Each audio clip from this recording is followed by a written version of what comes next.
Why poker players are better decision makers. Let me take you back to Las Vegas last summer.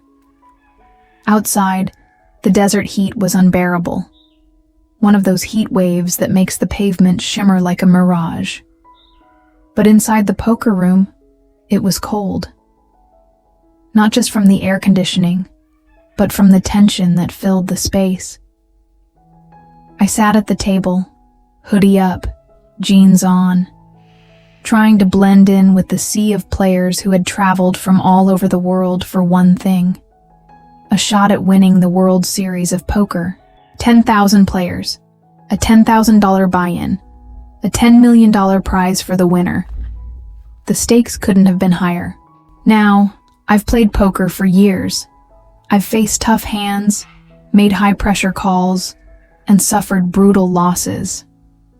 But on that day, I found myself in one of the most challenging situations I'd ever encountered.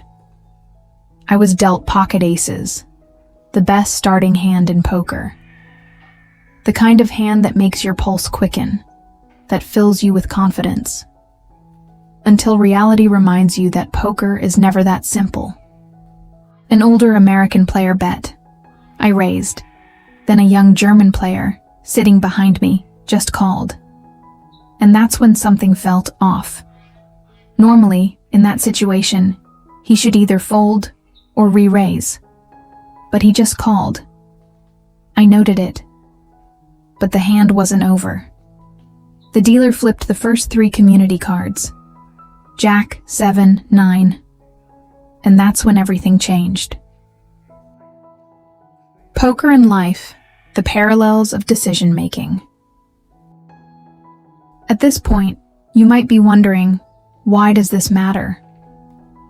Because poker is more than just a game of cards. It's a game of decisions. Decisions made under uncertainty, with incomplete information, and under extreme pressure. And what I've learned over the years is that the way you make decisions in poker mirrors the way you make decisions in life, business, and relationships. I'm not just a poker player. Outside the casino, I work as a trusted advisor to top executives, helping them make billion-dollar decisions. And you'd be surprised how many of the same principles apply. So today, I want to share with you 3 key lessons that poker has taught me about making better decisions, not just at the poker table, but in life. Lesson number 1, knowing what information matters. In poker, you don't need all the information to make a decision. You just need the right information. Think about it. In life, we're constantly bombarded with data, opinions, and distractions. But most of it is noise. The key to making smart decisions is knowing which signals to pay attention to and which ones to ignore. For example, when I was sitting at that poker table, about to make a life-changing decision, here's what I focused on. My opponent's stack size. How many chips does he have left? His position. Where is he sitting relative to me? His range. What hands could he logically have in this situation? Live tells. Small unconscious gestures that might reveal his intentions. This is no different from making a big investment or career move. If you're buying a house, you don't just look at the price. You look at the neighborhood, market trends, and long-term value. If you're hiring an employee, you don't just look at their resume. You pay attention to how they handle pressure, how they communicate, and their problem-solving ability. It's about prioritizing the right information instead of getting lost in the noise. So, back to the poker table. I analyzed the situation and made my decision. I put in a small bet. And that's when the German player suddenly went all in. If I called, my entire tournament life was on the line. I felt the weight of the decision pressing down on me. Lesson number 2, how people see you affects their decisions. Here's something most people don't realize. The way others perceive you directly influences their behavior toward you. In poker, your table image matters. Are you seen as aggressive, cautious, unpredictable? That perception affects how people play against you. In life, this is just as important. I've worked with CEOs who think they understand how others see them, but they're often wrong. Employees might view them as intimidating when they think they're approachable. Investors might see them as too risky when they think they're conservative. Understanding how others perceive you gives you the power to adjust your strategy accordingly. At the poker table, I asked myself, how does this German player see me? Does he think I'm weak because of my small bet? Is he trying to push me out of the hand?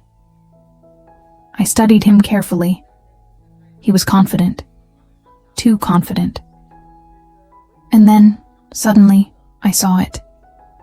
His pulse. It was racing. This wasn't the face of a man who was bluffing. This was the face of a man who knew he had the best hand. Lesson number 3. Good decisions matter more than good results. This is perhaps the most counterintuitive lesson of all. Most people think that a good decision is one that leads to a good result. But that's not true. Why? Because we can't control results. We can only control our decisions. In poker, even if you play perfectly, you can still lose. But if you make the right decision consistently, you'll win in the long run. This is the same in life. A company can make the right business move and still lose money due to market conditions. A person can invest in their health and still face unexpected medical issues. You can give your heart to someone and still end up heartbroken. But if you consistently make smart decisions, you put yourself in the best position for long-term success. That's why, after thinking through all the factors, I did something most people would never do. I folded my pocket aces. I gave up the best starting hand in poker. I watched as the German player proudly flipped over his cards. Pocket jacks. He had 3 of a kind. A better hand than mine. I made the right decision. And even though I lost half my stack, I walked away knowing that if I keep making good decisions, the results will take care of themselves. Final thoughts. Poker isn't just a game of cards. It's a game of decision-making. And those same skills can help you in business, relationships, and life.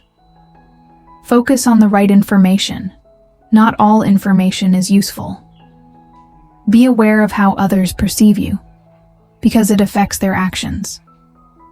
Judge your decisions, not just your results, because in the long run, the right calls lead to success.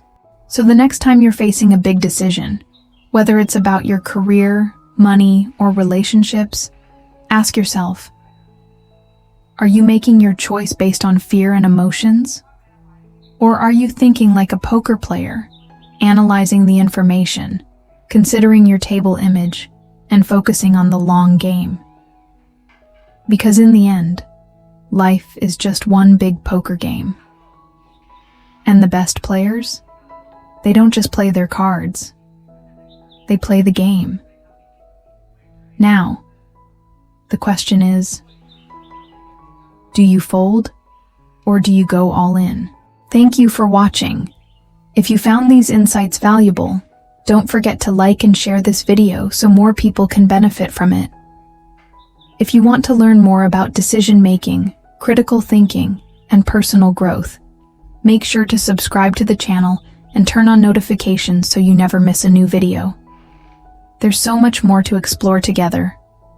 Thank you for your support, and I'll see you in the next video.